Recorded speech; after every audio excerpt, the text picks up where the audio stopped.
The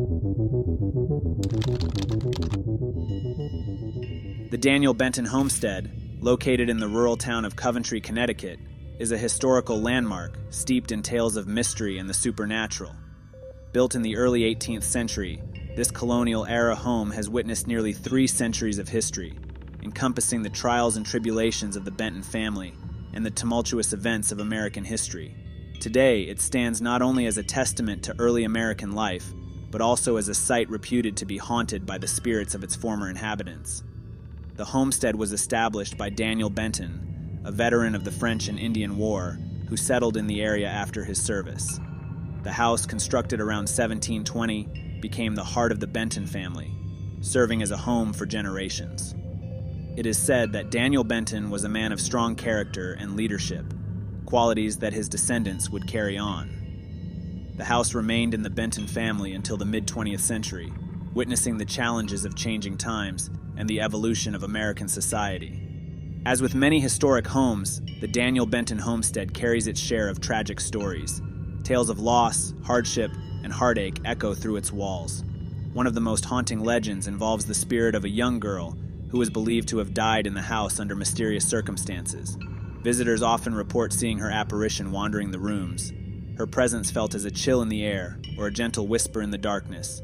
Some have even claimed to hear the soft sound of a child's laughter, a stark contrast to the somber history of the homestead. The property has been the focus of numerous paranormal investigations, drawing ghost hunters and enthusiasts eager to uncover its secrets. The homestead's layout includes hidden rooms and dark corners that add to its eerie atmosphere. Investigators have reported a variety of unexplained phenomena, including flickering lights, cold spots, and the sensation of being watched. In particular, the attic has been noted for its heightened activity, where strange noises and footsteps have been documented. Locals recount their own chilling experiences, with some claiming to have felt a heavy presence while touring the homestead. Others report disembodied voices and inexplicable movements of objects, lending credibility to the tales of restless spirits. The home's historical significance only deepens the mystery, as each room seems to hold a fragment of the past, inviting visitors to ponder the lives of those who once inhabited the space. Today, the Daniel Benton homestead serves as a museum, offering guided tours that delve into the rich history of the Benton family and the early colonial period. The tours often include discussions of the hauntings and ghostly legends associated with the house, creating a captivating blend of history and the supernatural. For those brave enough to explore its creaking floors and dimly lit rooms, the homestead provides a unique opportunity to connect with the past while encountering the unknown. The Gurdon Light, often referred to as the Gurdon Ghost Light, is a mysterious and eerie phenomenon located near the small town of Gurdon, Arkansas. This elusive light has fascinated locals and visitors for decades, drawing curious onlookers into the dark woods in search of an explanation. Its legend is steeped in tales of tragedy, loss, and the supernatural, making it one of the most intriguing ghost stories in the American South. The origins of the Gurdon Light are shrouded in mystery, with various stories attempting to explain its appearance. One of the most popular legends tells of a railroad worker who tragically lost his life in a horrific accident along the tracks. According to the tale, the worker was struck by a train while trying to signal for help, and his spirit has since been seen wandering the area, carrying a lantern in search of his lost life. This narrative has become part of the local folklore, captivating the imaginations of those who hear it. The Gurdon Light itself is typically described as a floating orb or glowing sphere, often white or blue in color. Observers report seeing the light appear at dusk or during the night, flickering and dancing in the darkness before suddenly vanishing. Many have noted its ability to change position, seemingly moving further away as people approach it, leading to feelings of both excitement and frustration. The light has been seen by countless witnesses over the years, sparking curiosity and igniting a desire to uncover its secrets. Locals often recount their experiences of encountering the light, with stories ranging from mild unease to downright terror. Some claim that the light can evoke feelings of dread, or that it seems to draw people in, leading them deeper into the woods where they may lose their way. Others describe hearing strange sounds or experiencing sudden cold spots in the air when the light is nearby, adding to the eerie atmosphere surrounding the phenomenon. Despite extensive investigations, the Gurdon Light remains unexplained by science.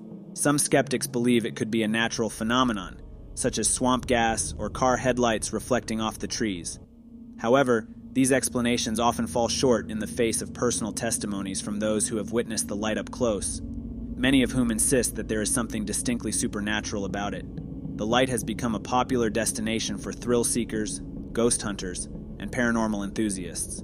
The best viewing spot is said to be near the old railroad tracks, where the light has been most frequently reported. Visitors often gather to share their own stories and experiences, creating a sense of community around the mystery. Some even conduct their own investigations, hoping to capture evidence of the ghostly light with cameras and video equipment. The Trans-Allegheny Lunatic Asylum in Weston, West Virginia, stands as a haunting reminder of a time when mental health treatment was poorly understood and often inhumane. This massive stone structure, completed in 1881, was designed to house 250 patients in a peaceful, therapeutic environment, but as the years went by, overcrowding and mistreatment turned it into a place of unspeakable suffering.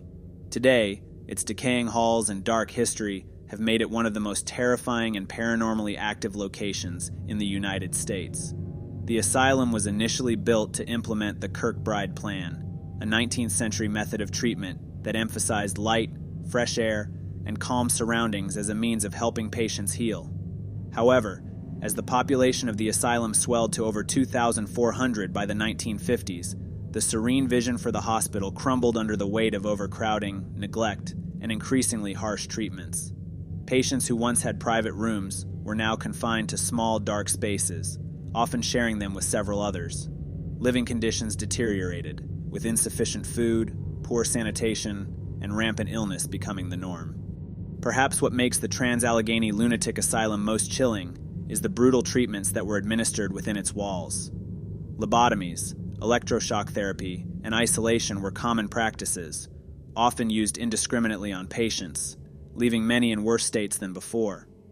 The infamous ice pick lobotomy, developed by Dr. Walter Freeman, was performed on hundreds of patients at the asylum. The procedure, which involved inserting a long metal pick through the eye socket to sever connections in the brain, left many patients permanently disabled or dead. These tragic experiments contributed to the suffering of countless individuals, and the scars of their pain are said to linger in the building to this day. The asylum closed its doors in 1994, but its dark history has left a lasting impression on the structure. Paranormal investigators and ghost hunters flocked to the asylum, drawn by reports of ghostly apparitions, disembodied voices, and unexplained phenomena. The spirit of a little girl named Lily is perhaps the most famous of these ghosts. Lily is said to have been a young patient at the asylum, and visitors often report hearing her laughter, seeing her play with toys, or feeling a small hand tug at their clothing. Her presence, though innocent, is a reminder of the lives lost and forgotten within the asylum's walls. The asylum's sprawling corridors and abandoned rooms are filled with unsettling energy. Cold spots, shadow figures, and strange whispers are commonly experienced by those who tour the building. One of the most infamous areas is the Civil War Wing, where the spirits of soldiers who died during the building's early use as a military post are said to roam. Many visitors have described a feeling of being watched or followed as they explore the dimly lit rooms, and some have even claimed to have seen full-bodied apparitions. The Trans-Allegheny Lunatic Asylum offers guided historical tours during the day, recounting its tragic past.